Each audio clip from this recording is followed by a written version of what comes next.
Today I'm going to teach you how to build a character in West End game Star Wars RPG.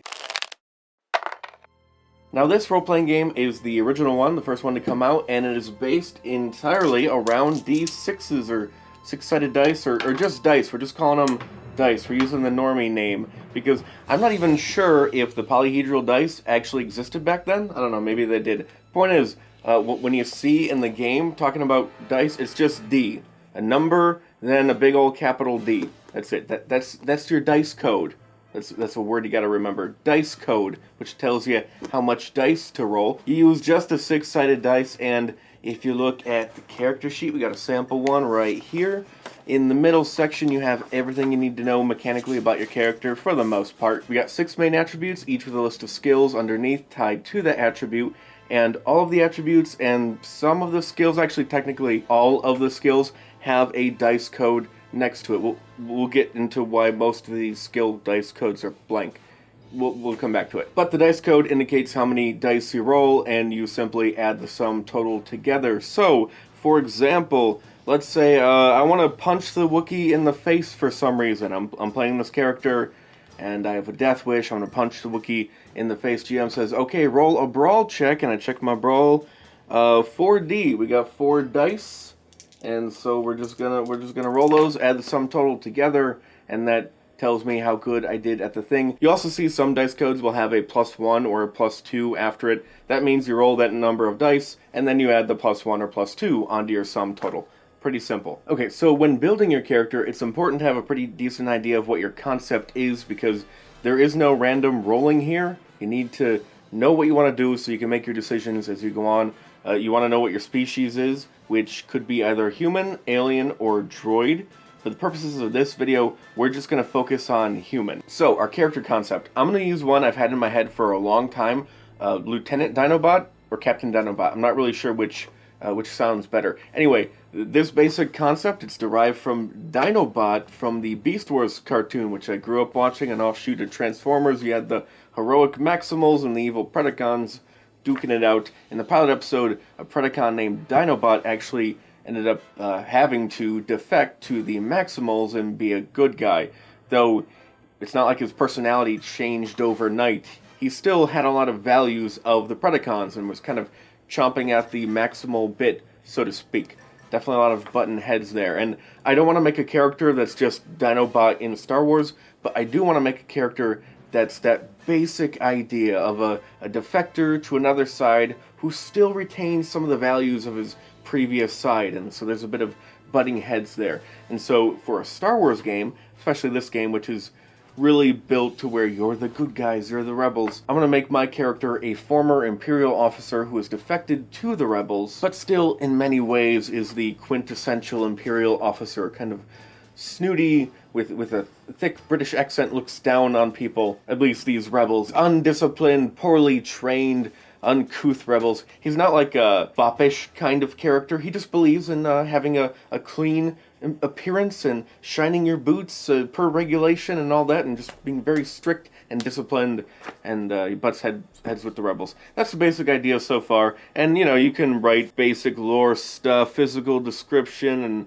background personality in there, but I just have the basic concept in my head. That's all I need for now. So we get our concept in our head, then we pick our race. Again, 3 choices: human, alien, and droid. Obviously we're just doing human. An alien could work for this concept, but that's not what we're doing today, and really the quintessential Imperial officer to me is a human. Obviously, most of them are human. Now, what does it mean to be a human?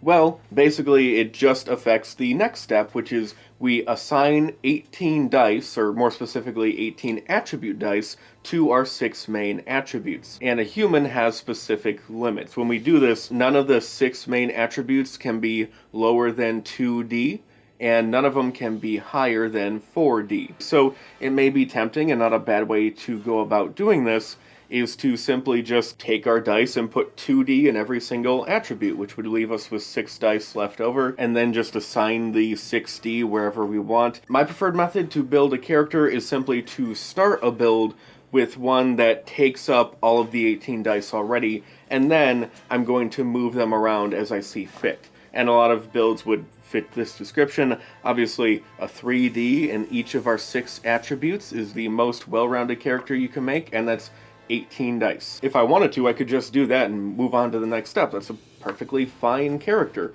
No strengths, but no weaknesses. It's fine. I don't find it nearly as interesting, and that's definitely not what we're going to do, but you could do that. You also could do a pair of 4s, pair of 2s, pair of 3s, or 4-3, then 4-2s, or whatever feels like it's just bringing your character to life best. So, for this character, how do I want to assign these 18 attribute dice? And this is attribute dice specifically.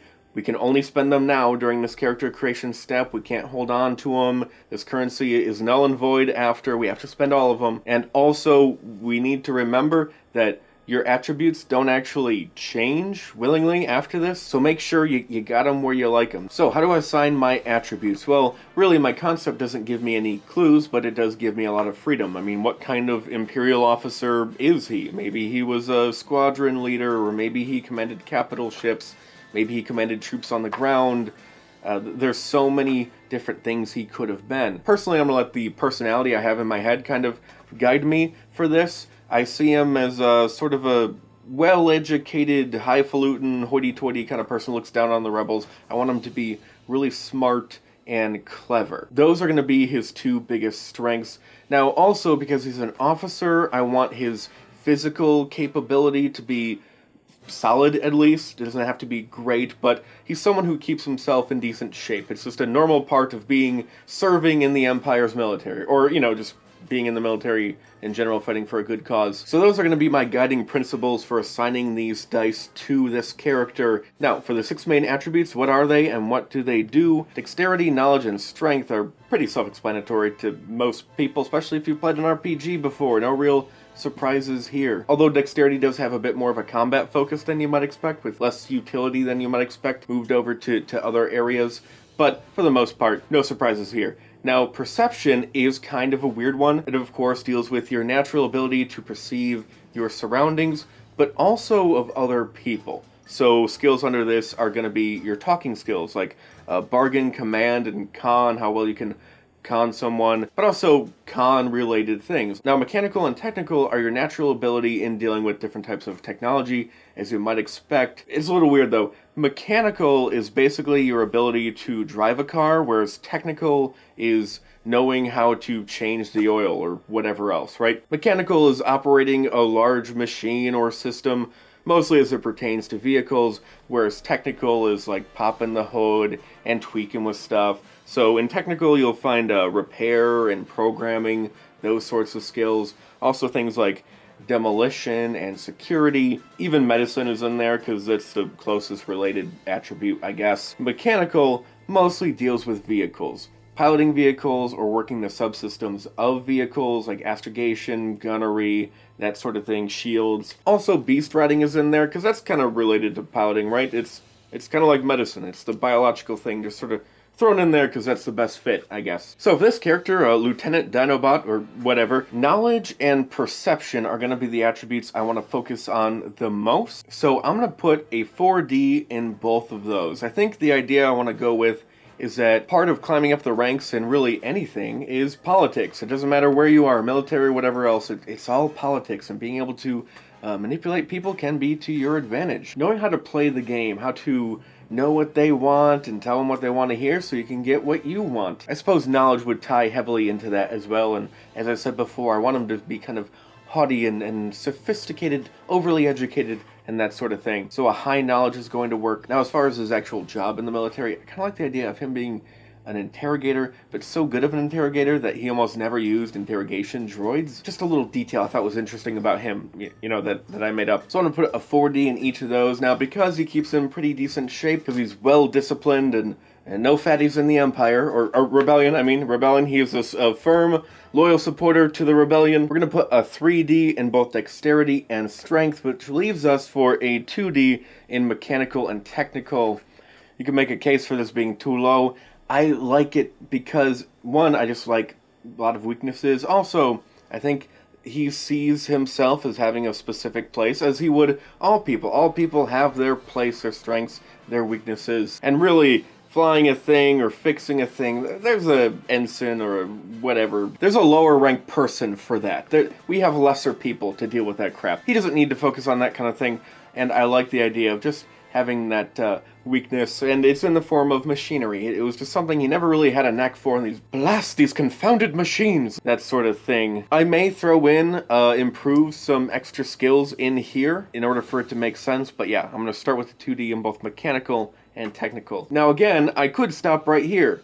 A pair of 4Ds, 3Ds, and 2Ds, that's not a bad character, but I want to have a bit more nuance to my character, and you might too. How do we do that? Well, if you remember the graphic from before, which shows the order of the dice codes, lowest would be 1D, then it goes 1D plus 1, 1D plus 2, then 2D, 2D plus 1, 2D plus 2, and so on and so forth. The smallest unit you can upgrade a dice code by from, one of these to the next one, that's called a pip. And if you'll notice, from 1D to 2D, or 2D to 3D, or 1D plus 1 to 2D plus 1, that's 3 pips. Upgrading your dice code by an entire die, that's 3 pips. So, each of our 18 attribute dice is worth 3 pips. You can take one and essentially break it up into 3 separate parts and have 3 plus 1s to distribute amongst your attributes, or even a plus 1 and a plus 2. Now I've decided, because computers exist which can have a whole bunch of information. These exist which can have a whole bunch of information on it. There's nothing wrong with being well read, but you can also consult technology for more information. I don't mind bringing that down a little bit, so we can take away a little from knowledge. So I'm going to subtract 1 dice from our 4D in knowledge to 3D. That gives us 1 die to break up into 3 different parts, and where do I want to put the 3 plus 1s, or the plus 1 and a plus 2? I could make his mechanical and technical attributes not so pathetic, but I like them pathetic. That's funnier to me. So we're going to leave those as is. We can't improve his perception at all. Remember, 4D is the max, and we're already there. And that leaves us with dexterity, strength, and I guess we could put stuff back into knowledge, which is actually what I'm going to do. I like the idea of him being a bit more nimble than he is strong. I see him more of a lean, wiry kind of guy. So we're going to put a plus 1 into dexterity, and we're going to put a plus 2 back into our knowledge, which gives us 3D plus 2. So not much less than where it was. I guess another way I could have done this is just to take a pip, just subtract my knowledge ranking by a pip from 4D to 3D plus 2, and then take that 1 pip over to dexterity, increasing that by 1 pip. So it goes from 3D to 3D plus 1. However it's easiest for you to think about it, just do that. Okay, so we've assigned our 18 attribute dice to our 6 main attributes without leaving any leftovers. Now we do the same, except for our skills, and we get 7 skill dice to work with. Now these skill dice, again, it's a different currency than what we're going to use later on to upgrade, level up our character, which are skill points.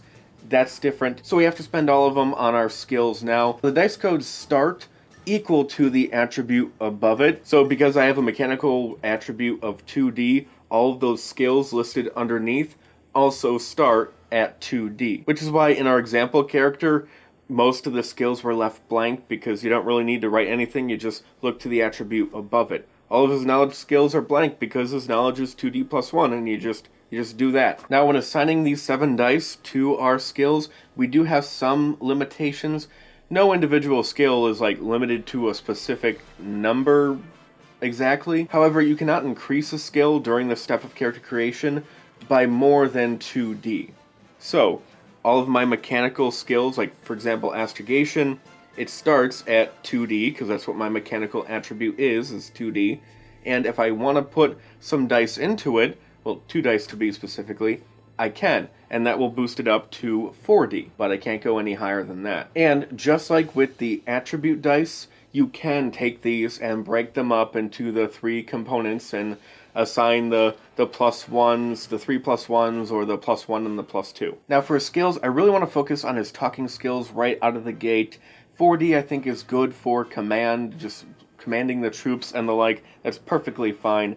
Bargain and con, I do want to be higher. Remember, he's an interrogator, and so he's going to be really good at getting stuff out of people. Command, unless you're appealing to someone's sense of duty, I don't know if command would really apply. Maybe it does. I'll have to look into it. But for now, I want to focus on bargain and con, so I'm going to put some dice into there. Other skills for me to focus on are going to be blaster, and I kind of like the idea of medicine. Feel like that should be part of basic training and some basic first aid and the like. And also, I kind of want to upgrade a skill that doesn't exist. So you might notice that there is a blank skill at the bottom of every skill list, and that's for you to write in your own if there's a skill that isn't represented by the others, and it's something that you would realistically do a fair amount of time. I don't know, maybe your character's a space juggler, so you put in space juggling under dexterity or something. I don't know. Dexterity should handle that just fine, but if you want to be really good at it, because as I said,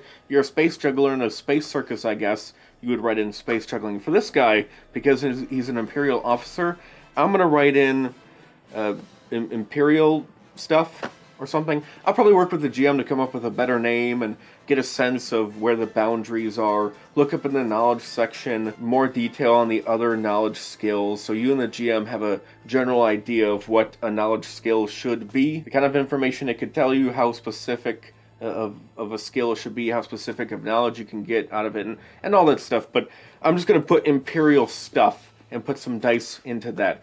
That's going to be his real strength, is just understanding the ins and outs of the Empire and how it works. But that potentially could be too flexible, so that's something me and the GM are going to have to work with. The hypothetical GM that doesn't exist, because I'm never going to play this character. With a little more tweaking, and that's basically it. That's our character. That's really all we need to know, mechanically speaking, which on the one hand is kind of neat. It's actually very quick and easy to make a character without all of my explaining in there, but also from a gameplay perspective, it's kind of disappointing. I wouldn't mind a list of talents you could throw onto your character as well to really tweak them and get them how you want. Anyway, that should be enough to get you started if you want. I probably should have mentioned this is the 30th anniversary edition. You can acquire it quite easily. It also comes with a settings source book, which it's just, yeah, that's all it is. Just settings source book. Lore, there's equipment, NPCs. There's all the main characters are statted in there. It's a pretty decent deal. And so far, I'm liking what I'm seeing from the system. But we will do a proper review at some point, and also just more videos on it in general. The first of which will be part 2 of character creation, covering aliens, droids, force people, force powers, and also the pre-generated templates. So see you then.